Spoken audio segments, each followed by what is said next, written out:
As you can see so far, the government is taking Taiwan in a new energy direction, headlined by a commitment to be nuclear-free and to reach 20% dependence on renewables by 2025.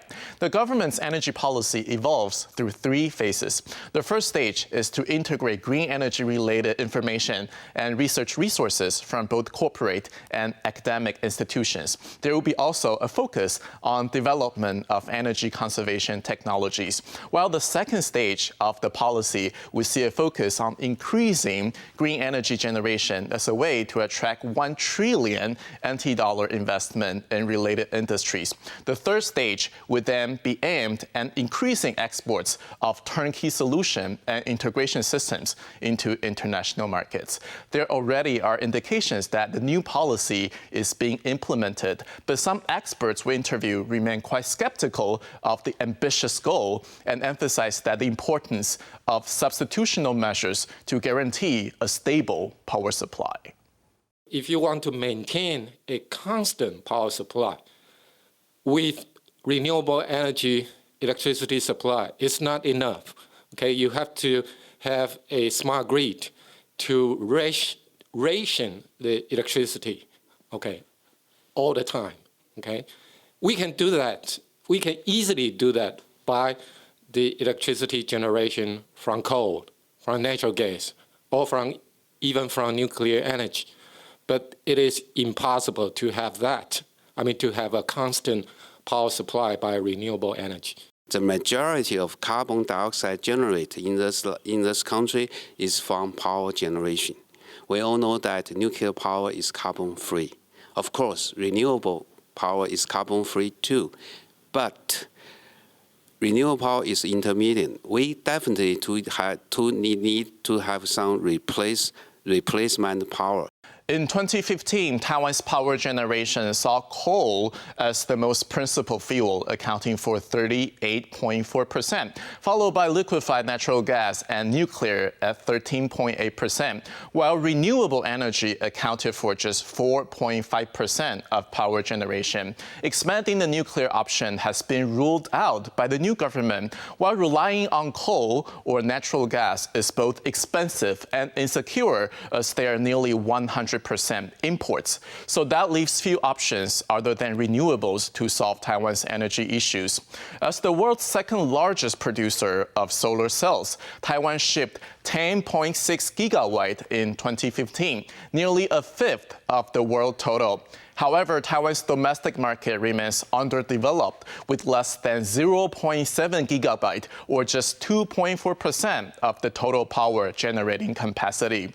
At this stage, the best prospects for Taiwan would appear to be solar photovoltaic systems and offshore wind. This is because they are now mature technologies where Taiwan already has industrial experience. The government has also designated some public land for new solar power installations.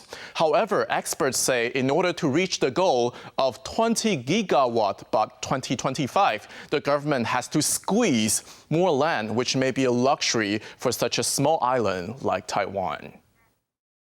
With this huge capacity on solar power, you need a lot of land area, okay? The rooftop in this country, it's just not enough, okay? If you really want to have this huge capacity of solar power, you need to have large land to fulfill this goal. The problem is we don't have it. Besides solar power in the southern part of Taiwan, Taiwan Strait is also one of the world's best offshore wind sites. That's why the government is aggressively implementing the so-called 1,000 wind turbines project to achieve the goal of 3 gigawatt wind power by 2025. Despite its ideal location, wind power still faces an inevitable challenge, which is the weather.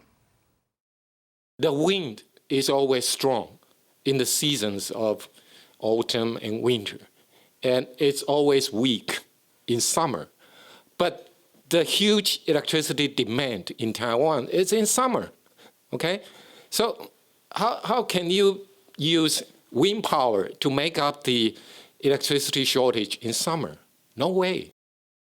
It goes without saying that the reform of the utility regulations will also greatly influence the performance of Taiwan's green energy policy. The Executive Yuan got the ball rolling in last October by sending draft amendments to the Electricity Act to the Parliament, which aims to liberalize renewable energy power generation and electricity retail so as to encourage private sector companies to enter the market. Even though promotion of renewables and nuclear-free homeland are high on the agenda for President Tsai, some experts said that an irrational fear of nuclear power is actually having a negative impact on the country's energy sustainability. People are afraid of nuclear powers. When talking about nuclear powers, people always think about the 3 Mile Island, Chernobyl accident, and the Fukushima accident of the year of 2011. United States, or Russia, or Japan are still using nuclear power.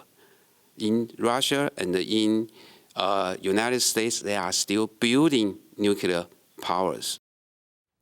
While the government's determination to end the nuclear power era is clear, there is yet little evidence of a sustained strategy that will better respond to fluctuations in power demand in the future. Besides, new greening programs will also call for integration of policies across various government departments and agencies. We believe Taiwan could be an important player in renewable energy. Taiwan has well-tested industrial know-how, and now is the time to apply these skills to the urgent needs of cleaning up its energy system and creating new pillar industries for the future.